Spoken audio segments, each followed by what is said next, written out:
그러므로 나의 사랑하고 사모하는 형제들, 나의 기쁨이요 면류관인 사랑하는 자들아, 이와 같이 주 안에 서라.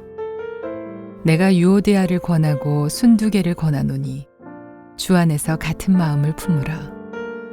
또 참으로 나와 멍에를 같이한 내게 구하노니 복음에 나와 함께 힘쓰던 저 여인들을 돕고 또한 글레멘드와 그 외에 나의 동역자들을 도우라.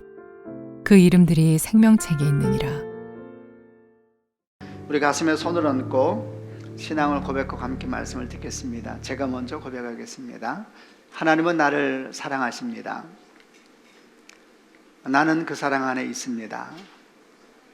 하나님은 오늘 나에게 말씀하실 것입니다. 그 말씀에 능력이 있습니다. 그 말씀에 생명이 있습니다. 나의 마음을 하나님께 열겠습니다. 나의 생각을 예수님께 집중하겠습니다. 들은 만큼 변합니다. 들은 만큼 행복해집니다. 모는 날 오늘 이 시대를 정의하면서 뭐라고 표현하게 될 것 같습니까? 아마도 어떤 표현을 하게 되든 간에 이 시대가 참 분열과 대립의 시대다라는 것은 다 비슷한 마음이 아닐까 싶습니다. 분열과 대립 그리고 갈등과 충돌이 정말 모든 곳에서 일어나고 있는 것 같습니다. 나라에서도 그러하고 또 온 세계가 그러하고 심지어는 이런 분열과 대립의 역사가 교회에서도 일어나고 있습니다. 코로나19로 말미암아 또 이런 것들이 좀 더 심화되는 부분도 있는 것을 보게 됩니다. 얼마나 많은 교회가 분열과 다툼 가운데 어려움을 겪고 있는지 모릅니다. 교회만이 아니고 믿는 분들의 가정에서도 또 이런 분열과 대립 또 충돌의 소리도 들려오곤 합니다. 어떻게 하면 분열을 넘어서 화해로 나아갈 수 있을까? 어떻게 하면 대립을 넘어서 한 마음과 한 영이 될 수 있을까? 오늘 묵상은 바로 이 분열과 대립을 넘어서 한 마음이 되기 위한 성경적인 가르침에 귀를 기울이는 시간입니다. 소망하기는 함께 말씀을 묵상하면서 각 사람 마음 가운데 그리고 가정 가운데 교회 가운데 모든 분열과 대립의 영이 떠나가고 한 마음과 하나님의 영이 임하는 그런 축복이 있기를 바랍니다. 1절부터 3절까지 말씀인데 한 번 더 읽어보면서 말씀을 시작하겠습니다. 제가 먼저 1절 읽겠습니다. 그러므로 나의 사랑하고 사모하는 형제들, 나의 기쁨이요 면류관인 사랑하는 자들아, 이와 같이 주 안에 서라. 2절, 내가 유오데아를 권하고 순두개를 권하노니 주 안에서 같은 마음을 품으라. 3절은 같이 읽겠습니다. 또 참으로 나와 멍에를 같이한 네게 구하노니 복음에 나와 함께 힘쓰던 저 여인들을 돕고 또한 글레멘드와 그 외에 나의 동역자들을 도우라. 그 이름들이 생명책에 있느니라. 우리가 잘 아는 것처럼 사도 바울이 빌립보 서신을 보낸 이유는 변하지 않는 주의 기쁨을 전하고자 하는 목적이 있었습니다. 근데 그 상황 속에서 사도 바울은 감옥에 있었고 또 빌립보 교회, 편지를 받는 대상인 빌립보 교회에도 내분 가운데 있었다라는 것을 우리가 보았습니다. 빌립보 교회에 있는 내분이 어떤 내용이었을까? 우리가 잘 내용을 알 수는 없습니다만 오늘 말씀 가운데 2절을 보게 되면 그 내분의 중심에 유오디아하고 순두개라고 하는 두 사람이 있었다라는 것을 느낄 수가 있습니다. 2절 말씀에 내가 유오디아를 권하고 순두개를 권하느니 주 안에서 같은 마음을 품으라, 이렇게 말씀하고 있는 것을 가지고 생각할 수가 있습니다. 이 둘 사이에 구체적으로 어떤 일이 있었는지는 모르지만 중요한 것은 그런 내분에도 불구하고 오늘 사도 바울은 성경을 통하여서 그들을 향하여 나의 사랑하고 사모하는 형제들이요 또 나의 기쁨이요 면류관이요 이렇게 말씀하고 있을 뿐만 아니라 그들의 이름이 다 생명책에 있다라는 표현까지 쓰고 있습니다. 여러분, 이것이 성도됨이지요. 때로는 의견의 차이가 있고 내분이 있다 할지라도 우리는 예수 그리스도로 말미암아 하나님의 자녀가 된 것입니다. 그래서 성경 가운데 우리들을 주님의 형제요 자매라고 표현을 하고 있고 우리 또한 서로를 향하여서 그렇게 호칭하기도 하고 그렇게 생각하고 있는 겁니다. 이렇게 주 안에서 형제가 되었다는 것, 주 안에서 자매가 되었다는 것은 구체적으로 어떤 의미가 있는 것일까요? 저 개인적인 과거의 기억을 돌아오면 제가 처음 주님을 인격적으로 만나고 난 뒤에 선교단체에서 성경을 공부하고 있을 때에 함께 공부하고 있던 형제 한 분이 저한테 했던 말을 기억합니다. 이제 그 형제가 저한테 말하기를 육신의 형제는 이 땅에서 맺어진 관계이고 땅에서 끝나지만 믿음의 형제는 영혼까지 이어지는 관계이다 이렇게 설명하면서, 그래서 육신의 형제보다 믿음의 형제가 더 소중하다 말을 했었습니다. 여러분은 어떻게 생각합니까? 육신의 형제들보다 믿음의 형제들이 더 소중하다라는 이런 말에 대해서 말입니다. 당시 저는 믿음의 형제들이 육신 형제보다 더 소중하다라는 말이 그런 설명을 들으니까 논리적으로 맞는 것 같고 그런 것 같다라고 생각을 했었는데, 살아가면서 좀 이렇게 혼란이 왔습니다. 왜냐하면은 정작 삶의 위기가 오고 어려움이 올 때 실제적인 도움을 주는 사람은 믿음의 형제들이 아니더라고요. 오히려 실제적인 도움을 주고 또 함께 그런 고민을 이야기하는 형제들은 육신의 형제들이었습니다. 그래서 좀 혼란스러웠습니다. 속으로 생각하기를 교회 다니는 사람들, 믿는 사람들은 입으로는 믿음의 형제들이 소중하다 말하지만 그러나 실제로는 육신의 형제들이 더 소중하고 중요한 것이 아닌가라는 생각이 들기도 했었습니다. 그러나 사실 이런 생각들, 육신의 형제와 믿음의 형제들을 비교하면서 생각하는 것은 그리 건강한 태도는 아닙니다. 오히려 이것을 단순하게 비교하다 보면 잘못하면 이상한 길로 빠질 수도 있기 때문입니다. 실제로 우리 주변을 보게 되면 이단이나 건강하지 않은 종교 단체들이 자신들의 관계를 아주 특별하게 말함으로 말미암아 가정을 떠나게 하거나 부모 형제를 떠나게 한 일들을 많이 볼 수 있지 않습니까? 대단히 잘못된 일입니다. 오히려 성경이 우리에게 가르쳐주는 것은 우리 신앙이 건강하여질수록 우리 주변에 있는 사람을 소중히 여기고 주님의 사랑으로 섬기고 하나님의 거룩한 향기를 흘려보내는 그런 역할들을 우리에게 맡기고 있는 것을 볼 때에 오히려 이런 관계의 특별함을 이야기하면서 오히려 관계를 단절해 나가는 일들은 대단히 비성경적이고 경계해야 될 일일 겁니다. 사실 육신의 형제와 믿음의 형제는 비교의 대상이 아니지요. 각각의 소중함이 있고 각각의 자리가 있기 때문에 그런 겁니다. 그리스도 안에서 형제와 자매가 되었다는 것은 곧 그것이 육신의 형제의 자리를 대신하게 되었다는 의미는 아닐 겁니다. 물론 어떤 부분은 보완해 줄 수는 있겠지만요. 그러나 영적인 부분에 있어서는 육신의 형제들이 채워주지 못하는 많은 부분들을 믿음의 형제들이 채워주고 있다는 것을 알 수가 있고, 이런 것을 잘 보여주는 것이 교회 공동체가 아닌가 생각을 합니다. 여러분, 교회 공동체가 어떤 것입니까? 교회 공동체는 모든 성도들이 지체가 되어서 각각의 역할을 하면서 한 몸을 이루어서 주의 영광을 나타내는 공동체가 아닙니까? 이는 마치 모자이크 그림과 같은 것입니다. 모자이크 조각 하나하나가 다른 모양과 다른 색깔을 가지고 있지만 이 조각들이 자기 자리에 잘 서게 되면서 전체 그림을 완성하게 되면 그 안에 얼마나 아름다운 그림이나 조각이 나타나게 됩니까? 바로 그런 것이 교회의 모습과 같다는 것이죠. 그래서 사도 바울은 고린도전서 12장에서 교회를 설명하면서 우리가 다 지체인데 어떤 사람은 손의 역할을 하고 어떤 사람은 발의 역할을 하고 눈의 역할, 코의 역할 또는 입의 역할을 한다 이렇게 말을 하면서 역할은 다르지만 모두가 소중한 것이고 또 함께함으로써 주의 영광을 이루어간다 설명하고 있는 겁니다. 이렇게 믿음의 형제 자매들이 모여서 한 몸을 이루어 주의 영광을 드러내는 것이 교회라 할 때에 이런 교회는 이런 모든 여정을 이루어가는데 건강한 질서가 있어야 합니다. 모자이크 조각들이 모여서 하나의 그림을 완성해 나갈 때에 모양은 다르고 색깔은 다르지만 자기 위치에 놓여질 때에 아름다운 그림을 완성하게 되게 되겠지만 각자의 조각들이 서로의 위치를 벗어나서 다투기 시작하고 어긋나기 시작하면 여러분 그것은 그냥 버려지는 조각에 불과하게 되는 것과 아주 비슷한 이치가 아닌가 생각합니다. 그렇다면 그리스도 안에서 하나됨을 위하여서 우리에게는 어떤 질서가 필요할까? 또 그리스도 안에서 하나됨을 위하여서 우리에게는 어떤 신앙의 태도, 삶의 태도가 필요할까 질문해 볼 수가 있을 것이고 오늘 우리가 나누려고 하는 부분들은 거기에 초점을 맞춰서 나누어 보겠습니다. 먼저 2장 1절부터 3절까지 내용을 보려고 하는데 이 부분은 빌립보서에 나오는 하나됨에 대해서 오늘 4장 앞에 있는 아주 중요한 본문 중에 하나입니다. 먼저 2장 1절부터 3절을 묵상하면서 구체적으로 들어가 보겠습니다. 제가 먼저 1절 읽겠습니다. 그러므로 그리스도 안에 무슨 권면이나 사랑에 무슨 위로나 성령에 무슨 교제나 긍휼이나 자비가 있거든 2절 마음을 같이하여 같은 사랑을 가지고 뜻을 합하며 한 마음을 품어 3절은 같이 읽겠습니다. 아무 일에든지 다툼이나 허용을 하지 말고 오직 겸손한 마음으로 각각 자기보다 남을 낮게 여기고 이렇게 설명을 합니다. 그리스도 안에 무슨 권면이나 사랑에 무슨 위로나 사랑에 무슨 교제나 긍휼이나 자비가 있거든 마음을 같이하여 같은 사랑을 가지고 뜻을 합하며 한 마음을 품어. 그리고 그 뒤에 말씀하기를 아무 일에든지 다툼이나 허영을 하지 말고, 이렇게 이제 말씀을 하고 있습니다.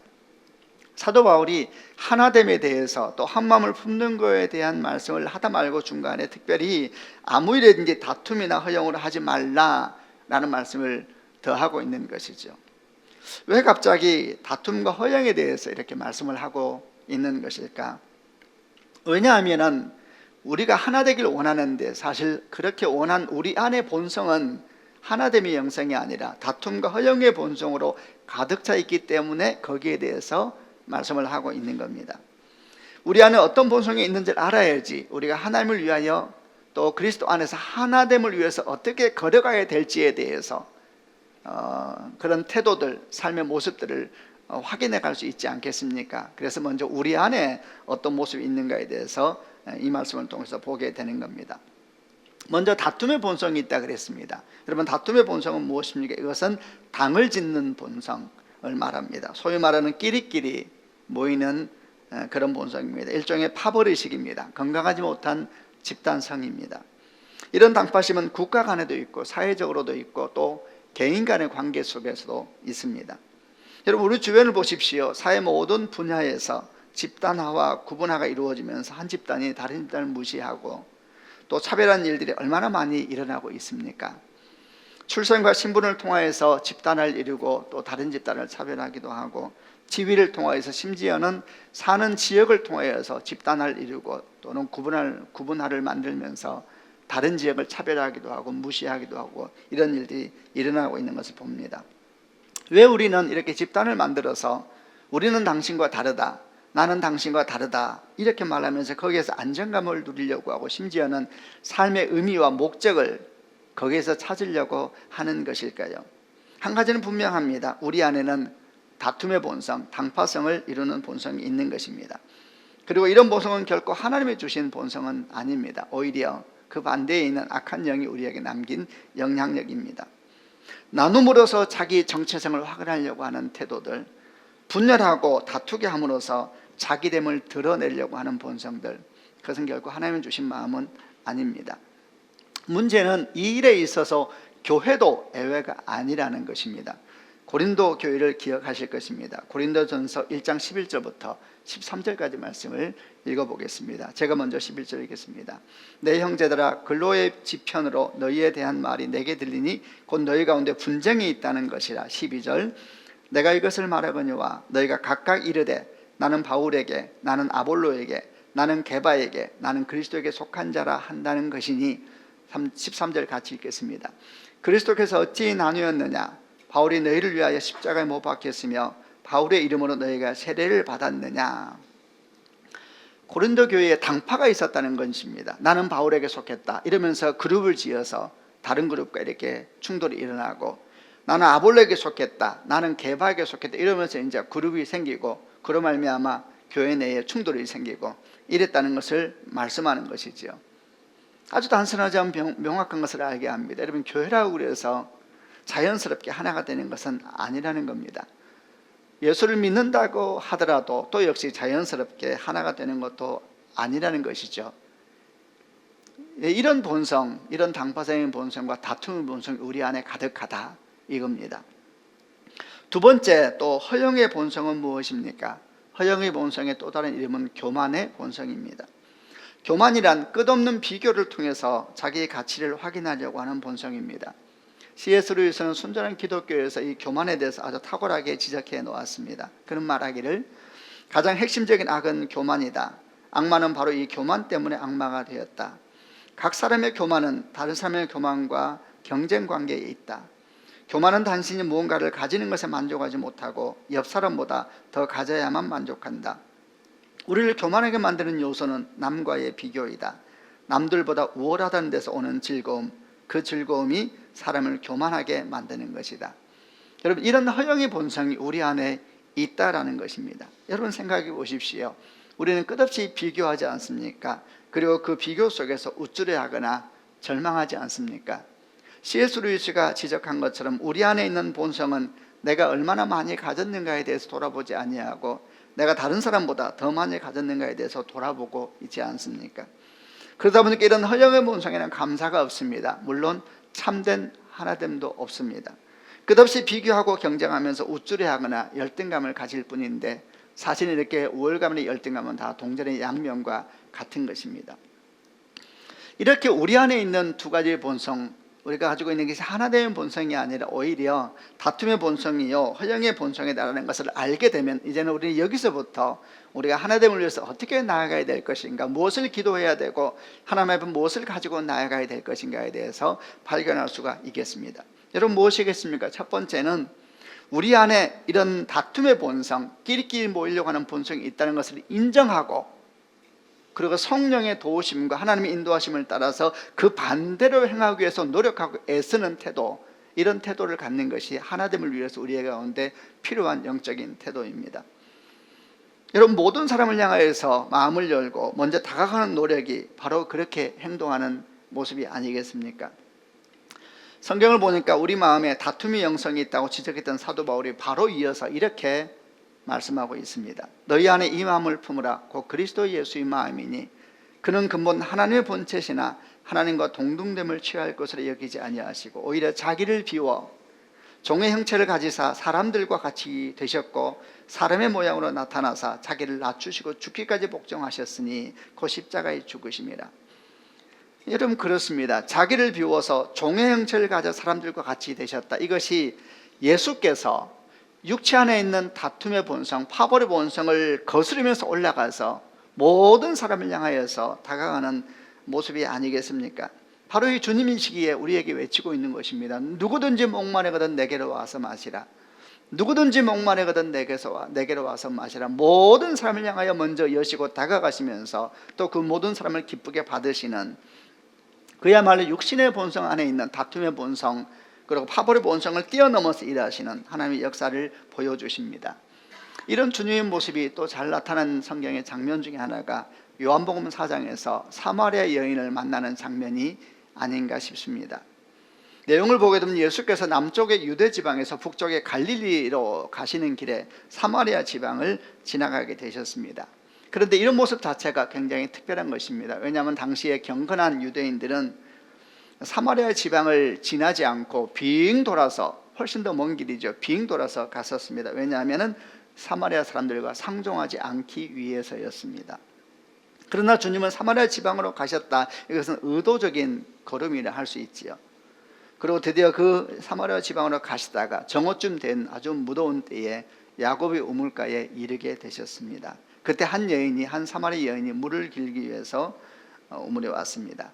예수께서 여인에게 말했습니다. 내게 물을 좀 달라. 그러자 이 여인이 예수님에게 뭐라고 답했습니까? 당신은 유대인으로서 어찌하여 사마리아 여자인 내게 물을 달라 하십니까? 성경은 이에서 덧붙여 말씀하시기를 이는 유대인이 사마리아인과 상종하지 아니함이라라, 이렇게 말씀을 덧붙이고 있습니다. 우리가 잘 알고 있듯이 유대인들은 사마리아 사람들을 이방인들보다 더 멸시하고 경멸했습니다.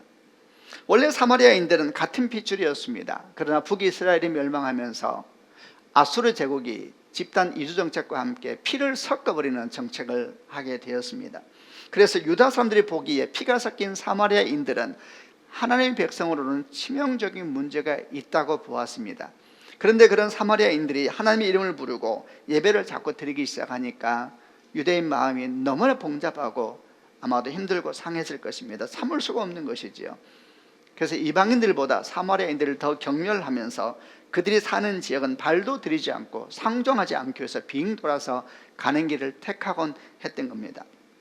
그런데 주님께서 그 땅에 들어가서 그 한가운데를 가셔서 사마리아 여인에게, 그것도 우리가 내용을 보게 되면 사마리아 사람들에게도 거절당하는 그런 여인에게 다가가셔서 물을 달라 하심으로 말미암아 모든 그들이 가지고 있는 생각과 문화를 깨고 다가가는 모습을 보게 된 겁니다. 이것이 바로 우리 안에 있는 다툼의 본성을 깨고 오히려 하나됨을 향해서 나아가는 주의 모습이 아니겠습니까? 우리 안에 있는 다툼의 본성 또는 파벌의 본성을 잘 보여주는 모습이 사마리아 사람들을 향한 유대인들의 모습이라 할 수 있습니다. 유대인들은 사마리아 사람들과 자신들을 완전하게 구별하면서 자신들만의 세계, 자신들만의 문화, 자신들만의 자부심, 자신만의 정체성으로 똘똘 뭉쳐 있었습니다. 근데 주님께서 바로 이 본성을 깨뜨리고 계신 겁니다. 우리는 주의 모습에서 한 마음을 품기 위해서 무엇이 필요한가에 대한 계시적인 교훈을 받게 됩니다. 우리 안에 파벌적인 본성이 있지만 그 본성을 넘어서 우리도 주님을 따라서 먼저 다가가고 먼저 손을 내밀고 먼저 하나됨을 위한 아름다운 걸음을 걸어야 된다는 겁니다. 또 한 가지는 무엇입니까? 그것은 우리 안에 끝없이 일어나는 비교하는 허영의 영성을 인식하고 이걸 거부하면서 그 반대로 행동하기로 결정하는 것이죠. 그것은 상대방을 있는 그대로 받아들이며 그리고 그대로 인정하는 노력을 해가는 것입니다. 그것이 사도 바울이 빌립보서 2장 3절에서 말씀하고 있는 오직 겸손한 마음으로 각각 자기보다 남을 낮게 여기라는 말씀입니다. 사실 사도 바울은 그저 상대방을 그 모습 그대로 받아들이는 것을 넘어서 자기보다 낮게 여기라 이렇게 권면하고 있습니다. 이거는 무슨 뜻이겠습니까? 상대방이 나보다 못하지만 그래도 나보다 훌륭하다 이렇게 생각하면서 상대방과 대화하라는 의미일까요? 아니면은 상대방이 진짜 나보다 훌륭하다는 것을 네가 깨닫고 그 사람을 대하라는 말씀일까요? 어떤 사람들은 이 말씀을 해석할 때 사람마다 다 나름의 장단점이 있으니까 그 장단점을 발견하고 인정하면서 그 사람을 대할 수 있어야 된다는 것으로 이해하기도 합니다. 그런데 이런 모든 생각 속에서 생각한다 할지라도 상대방을 아무리 살펴보아도 도대체 나보다 나은 것이 없다고 생각되면 어떻게 돼야 될까요? 도대체가 사람이 무책임하고 도대체 사람이 성실하지도 않고 무례하고 그렇다면 여전히 그 사람을 향해서도 나보다 낮게 여기고 그 사람을 대해야 하는 것일까요? 이런 여러 가지 생각 속에서 묵상해 보건대 자기보다 남을 낮게 여기라 라는 말씀은 이런 모든 생각들보다는 근본적으로 사람을 대하는 마음에 근본적 변화가 있어야 된다라는 말씀으로 이해함이 좋을 듯 합니다. 허영의 본성의 핵심은 뭐라 그랬습니까? 끝없이 비교하고 경쟁하는 것이라 그랬습니다. 바로 그런 마음에 근본적인 변화가 있어야 된다는 뜻입니다. 그리고 그 변화의 핵심에는 예수님은 나의 주님이시다 라는 고백이 있어야 될 것입니다. 예수님은 나의 주님이시다 라는 고백이 무엇을 의미합니까? 그것은 내 것은 아무것도 없다라는 고백이 아닙니까? 여러분 한번 생각해 보십시오. 예수님은 나의 주님이시다, 내 것은 아무것도 없다, 이런 고백이 정말 깊어지고 넓어진다면 우리가 다른 사람과 비교하면서 자랑하거나 여러분 경쟁할 것이 뭐가 있겠습니까? 우리가 비교하고 자랑하는 것은 그것이 다 내 것이라고 생각하기 때문이 아닙니까? 그러나 우리가 항상 묵상하는 것처럼 내 것은 아무것도 없습니다. 도대체 무엇이 내 것이란 말입니까? 다 잠시 내게 맡겨진 것이 아닙니까? 내게 탁월한 재능이 있고 많은 재정이 있고 놀라운 환경이 주어졌다 하더라도 다 잠시 내게 맡겨진 것뿐입니다. 머지않아 그것들은 다른 사람에게 맡겨지게 될 겁니다. 이런 묵상을 받아들일 때에 우리는 끝없이 비교하는 영성, 경쟁하는 영성, 허영의 영성을 거부하고 그 반대쪽을 향하여 걸어갈 수 있는 힘과 또 능력과 기도의 제목을 발견하게 될 겁니다. 그리고 그 반대쪽으로 걸어갈 때에 우리 것이 아무것도 없음을 기억하면서 서로가 서로를 그 모습 그대로 받아들이고 또 나보다 남을 낮게 여기는 하나됨을 향한 방향으로 걸어갈 수가 있을 것입니다. 또 한 가지 교회 하나됨을 위해서 우리에게 필요한 하나님의 질서는 무엇일까? 이 부분은 오늘 본문 통화에서 더 묵상을 계속 해보려고 합니다. 한 번 더 읽어보겠는데요. 빌립보서 4장 1절부터 3절까지 말씀입니다. 제가 1절 읽겠습니다. 그러므로 나의 사랑하고 사모하는 형제들, 나의 기쁨이요 멸류가 아닌 사랑하는 자들아, 이와 같이 주 안에서 살아. 2절, 내가 유오디아를 권하고 순두개를 권하노니 주 안에서 같은 마음을 품으라. 3절 같이 읽겠습니다. 또 참으로 나와 멍에를 같이 한 네게 구하노니 복음에 나와 함께 힘쓰던 저 여인들을 돕고 또한 글레멘드와 그 외 나의 동역자들을 도우라. 그 이름들이 생명책에 있느니라. 빌립보 교회에 내분을 일으키고 있었던 사람들은 유오디아와 순두개라고 했습니다.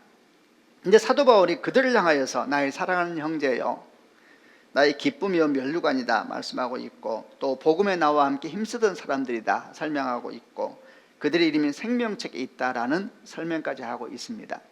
이런 내용을 볼 때에 지금 유오디아와 순두개가 다툼이 있긴 합니다만 그 다툼의 내용이 신앙의 본질적인 내용은 아니었겠다라는 것을 느끼게 합니다.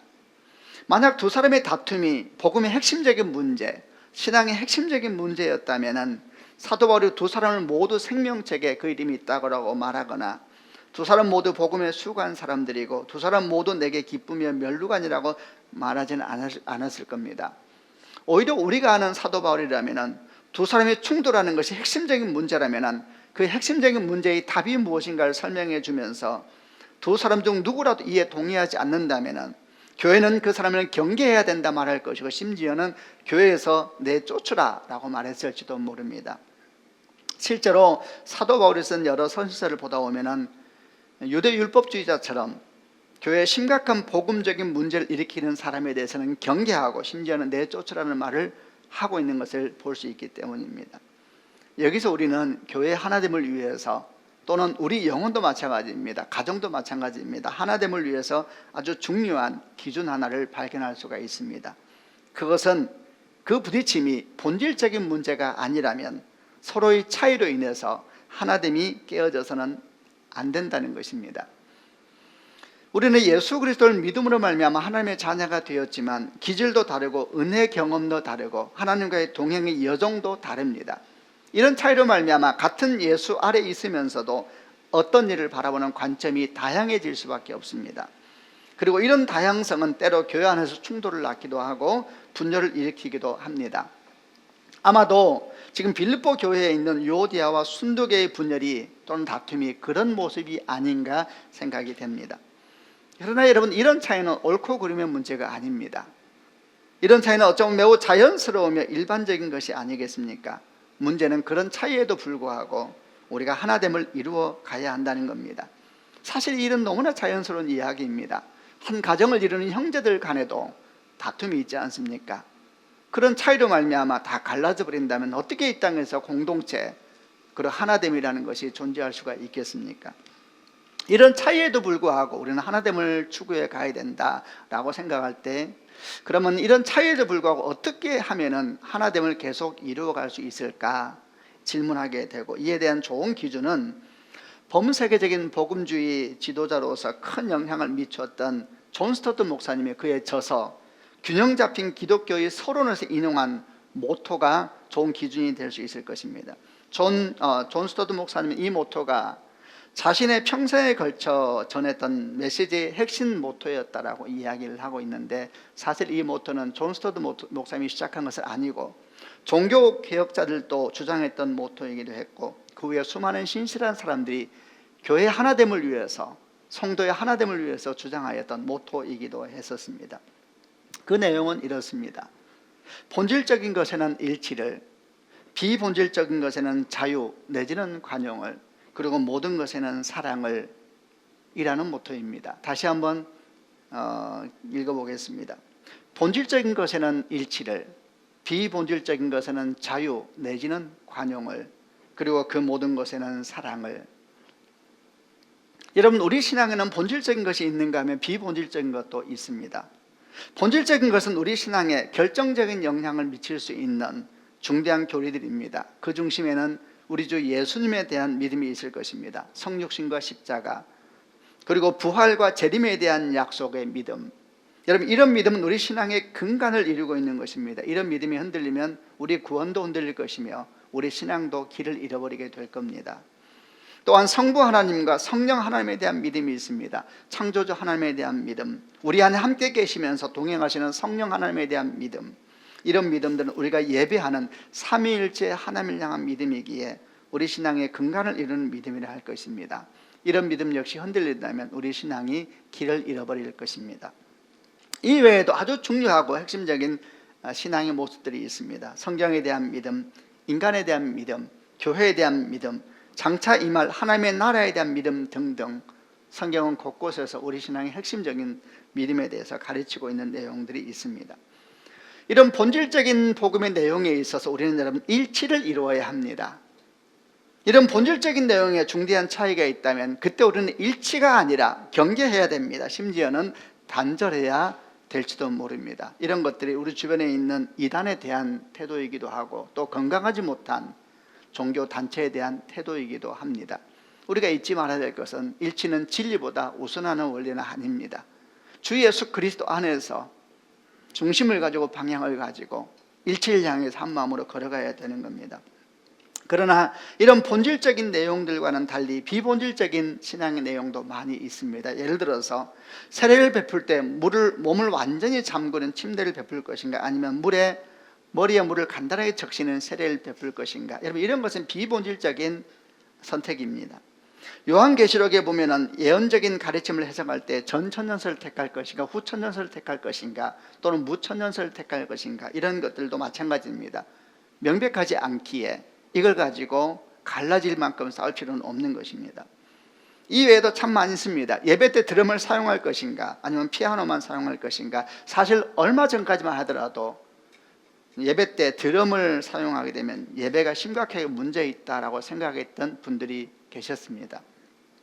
찬양할 때 찬송가를 중심으로 할 것인가, CCM을 해도 되는가, 기도할 때 방언으로 기도해도 되는가 안 되는가, 이런 것들은 다 비본질적인 내용입니다. 이걸 가지고 교회가 갈라지고 싸우고 할 필요는 없는 것입니다. 그런데 여러분, 한번 생각해 보십시오. 이렇게 본질적인 내용과 비본질적인 내용을 생각하고 있을 때에 실제로 교회에서 분열이 일어나고 다툼이 일어난 이유는 본질적인 내용 때문이겠습니까? 비본질적인 내용 때문이겠습니까? 후자입니다. 주로 대부분 비본질적인 내용 때문에 교회는 갈라지고 다툼이 일어나고 깨어지는 것입니다. 그런데 문제는 다툼이 일어나면 사람들은 이런 비본질적인 내용을 마치 본질적인 내용인 것처럼 주장하고 확대 해석한다는 것이 문제입니다. 사랑하는 성도 여러분, 나는 우리 교회 성도들이 복음의 본질에 깊이 뿌리 내리는 축복이 있기를 바랍니다. 여러분, 그래야지 비본질이 구별이 됩니다. 주 예수의 십자가 앞에 깊이 뿌리 내리고 삼위 하나님을 예배하고 그분의 말씀대로 살기 위한 선한 노력을 기울여 나갈 때에 다툼이 일어나거나 어려움이 일어나면 여러분, 비본질적인 것에서 구별이 됩니다. 그럴수록 관용하는 마음이 넓어지게 되고 그 사람을 품을 수 있는 내면의 깊이도 더해지는 겁니다. 이 내용을 묵상할 때에 충북 보은에 있는 보나큼 예수마을의 초창기에 있었던 사건이 생각이 났습니다. 1998년도 오늘의 교회 사역하고 계시던 강동진 목사님을 중심으로 해서 세 가정이 충북 보은으로 공동체를 이루기 위해서 집단 이사를 하게 되었습니다. 모두가 자신의 삶의 자리를 내려놓고 온 가족이 이사를 하면서 공동생활을 하려 결정했으니까 대단한 일입니다. 그야말로 모든 것을 내려놓고 다시 시작하는 결정을 한 거죠. 그런데 이런 대단한 헌신과 도전이 시작된 지 얼마 되지 않아서 한 가지 아주 어려운 문제가 생겼습니다. 그것은 공동체 내에 아직 인원이 많지는 않은데 분열이 일어나게 되었습니다. 그 분열의 이유가 뭐냐 하면은 함께 공동생활하면서 각 가정의 개인 재산을 인정할 것인가, 아니면은 개인 재산을 인정하지 않고 모든 재산을 다 공동체 재산으로 할 것인가라는 것에 의견 차이가 생기기 시작했습니다. 어떤 사람들은 성경을 보니까 자기 재산을 인정하지 않는 것이 공동체의 정신인 것 같다 얘기하면서 개인 재산을 인정하면 안 된다, 모두가 공동체 재산으로 해야 된다라고 주장하였고, 또 한편은 아니다, 또 다른 부분을 보니까 개인 재산이 인정된다는 전제 속에서 진행되는 것이 얼마나 많이 있느냐, 이렇게 말씀을 하면서 개인 재산을 인정해야 된다, 이렇게 이제 의견 충돌이 생기게 됐습니다. 처음에는 그게 크지 않은 것처럼 보이는데 점점 더 이 의견이 이제 깊어지고 계속 충돌이 일어나기 시작하면서 심각한 상황까지 이르게 되었습니다. 그리고 마침내는 어디까지 가게 되었냐면 우리 공동체가 멈춰야 되는 것은 아닌가 하는 정도까지 이르게 됐다고 합니다. 그래서 이제 어느 날 서로 마음에 정하기를 한번 끝장 토론을 해보자. 끝장 토론을 해도 결국 우리가 마음을 모으지 못한다면 결국 다시 흩어져야 되지 않겠느냐, 이제 이런 상황까지 이르게 되었고, 한 날을 택해서 이제 두 팀이 한 방에 모이고 자기가 각자 자기의 근대를 설명하기 위해서 온갖 신학서적을 뒤에 쌓아놓고 성경책을 다 펴놓고 탁 진을 치고 있고, 또 다른 팀도 상대방이 앉아서 온갖 책을 뒤에 쌓아놓고 성경을 펴놓고 이제 자기 주장을 설명하기 위해서 앉아 있었다고 합니다. 그리고 아이들은 옆방에 가서 중보기도를 하라고 부탁했답니다. 아이들은 눈물로 기도하는 것입니다. 하나 되게 하시옵소서, 하나 되게 하옵소서, 눈물로 기도하고, 그 옆방에서는 부모들이 모여서 이제 서로의 의견을 주장하면서 각자가 이제 설명하기 시작하는데 얼마나 치열했겠습니까? 그런데 아무리 밤이 깊어가도 의견이 모아지지가 않는 겁니다. 이제 사람들은 생각했죠. 더 이상 공동체를 유지할 수가 없는 상황까지 됐구나. 애들은 옆방에서 막 눈물로 또 기도하고 있고, 그래서 이제 밤이 깊어져서 이제 말하기를 우리가 조금만 시간을 갖고 다시 만나자. 거의 이제 끝난 상황이지요. 그리고 흩어져서 다 기도하는 사람들입니다. 기도를 하는데 성령이 임하셨습니다. 각 공동체원들 뜨겁게 임하시면서 하나님 그들을 만지시면 내용 여부 관련 없거든요. 눈물이 흐르고 회개의 역사가 막 생기기 시작하고 뜨겁게 각각 예배를 드리고 이제 다시 이제 방에 모였습니다. 자, 그러면 어떻게 됐을까요? 여전히 의견은 변하지 않았습니다. 또 다시 의견은 또 충돌되는데 한 가지 중요한 변화가 생겼다는 겁니다. 그 중에 한 사람이 이렇게 말을 하더랍니다. 우리는 여전히 개인 재산이 필요하다고 생각합니다. 그러나 이로 말미암아 우리 공동체가 깨어진다면 우리는 우리 견해를 기꺼이 내려놓겠습니다. 거기만이 아니죠. 다른 쪽도 마찬가지입니다. 우리 공동체가 깨어진다면 우리는 우리 견해를 기꺼이 내려놓겠습니다. 여러분, 이 사건 이후로 공동체는 더욱 하나 되고 공동체는 참 놀라운 기적이 일어나고 하나님의 역사가 일어나기 시작했다고 합니다. 여러분, 그런 것이지요. 본질적인 것에는 일치를, 비본질적인 것에는 관용을, 그리고 모든 것에는 사랑을 우리가 참으로 기억해야 될 좋은 교훈일 것입니다. 성도 여러분, 다시 한번 주님의 이름으로 축복합니다. 이 분열의 세대에, 이 갈등의 세대에 우리는 그리스도인으로 부름을 받았습니다. 성령은 하나되게 하는 영이십니다. 우리 주 예수께서는 모든 분열을 뚫고 지나가시면서 하나됨을 위하여서 십자가에서 죽으셨습니다. 어떻게 하면 갈등을 넘어서 화해로, 분열을 넘어서 하나됨으로 교회만이 아니라 각 가정 가운데, 이 땅과 이민족 가운데 우리가 선한 영향력을 미칠 수 있겠습니까? 다시 한번 축복합니다. 복음에 굳게 서셔야 됩니다. 그리고 그것이 견고할수록 우리 내면은 비본질을 향하여 관용하는 마음이 커지게 될 것이고 선한 분별력도 더하게 되면서 우리 안에 있는 본성을 거슬려서 하나님을 향한 거룩한 걸음을 뗄 수 있을 줄로 믿습니다. 그런 역사가 여러분 가운데 있기를 주님의 이름으로 축원합니다. 아멘. 같이 기도하겠습니다. 눈을 감고 한번 가슴에다 손을 얹으시길 바랍니다. 오늘 들은 말씀 가운데서 여러분 마음 가운데 다가왔던 말씀이 무엇인지 지금 생각하시기를 바랍니다. 여러분 마음 가운데 도전을 주었던 말씀, 여러분 마음 가운데 불편함이 되었던 말씀, 여러분 마음 가운데 새로운 감동을 주었던 말씀 무엇이든지 그런 말씀이 있을 때 그 말씀이 내게 주신 주의 말씀을 생각하고 받으시기를 바랍니다. 만약에 생각나는 말씀이 없다면 그 모습 그대로 주 앞에 나아가시면서 기도하시기를 바랍니다. 그러나 동일한 기도를 주 앞에 드릴 수 있습니다. 하나님 아버지, 나의 이 모습을 가지고 주 앞에 나아갑니다. 내게 주신 말씀이 내게 능력이 되게 하여 주시고 이 말씀이 그저 듣고 지나가는 말씀이 아니라 생명의 말씀으로 내 심령에 심겨지게 하여 주옵소서. 혹시 말씀이 다가오는 말씀이 없다면 그 상황을 가지고 기도하시길 바랍니다. 하나님, 내가 하나 되는 영을 갖길 원합니다.